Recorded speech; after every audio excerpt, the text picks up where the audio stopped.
Assalomu alaykum hurmatli kanalimiz a'zolari. Mana bugun Jizzax shahridan Shohrux akamiz kelganlar. Bu kishiga bitta prinsip beramiz. Samasol prinsiplarimizdan bir 2-3 oycha gaplashib yurdik. Axir hamma joyni prinsiplarni ko'rib, axir yana kelganlar Buxoro shahriga mehmon bo'lib keldilar.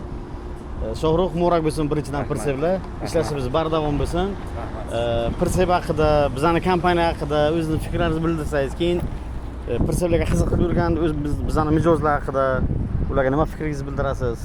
Hamid aka, avvalambor Buxoro viloyatiga keldik. Buxoro shahri juda mehmon bo'lsa ekan.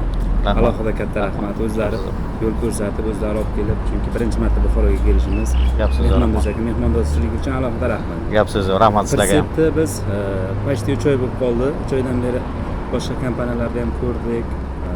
Sifati, ishonchliligi, mustahkamligi bo'yicha Roadstar kompaniyasini mana bu 7 tonnalik yangi podushkali prinsiplarimiz, pol prinsiplarimiz haqiqatan bizni didimizga, ishimizga, o'zimiz ishimizga to'g'ri kelganligi uchun biz tanladik. Haqiqatan Roadstar kompaniyasi ishimizni mana bugun 6-chi bo'layotgan bo'lsa, bugun ishlarimiz hammasi tartib bitib chiqib ketdi. Xudo xolasa hammasi gap yo'q, zo'r. Ishonchingiz uchun sizga ham rahmat. Yo'q, siz o'zingizga ishonasiz. Avvalambor mijoz, sizga rahmat avvalambor. Mana Buxoroga xush kelibsiz, gap so'z yo'q.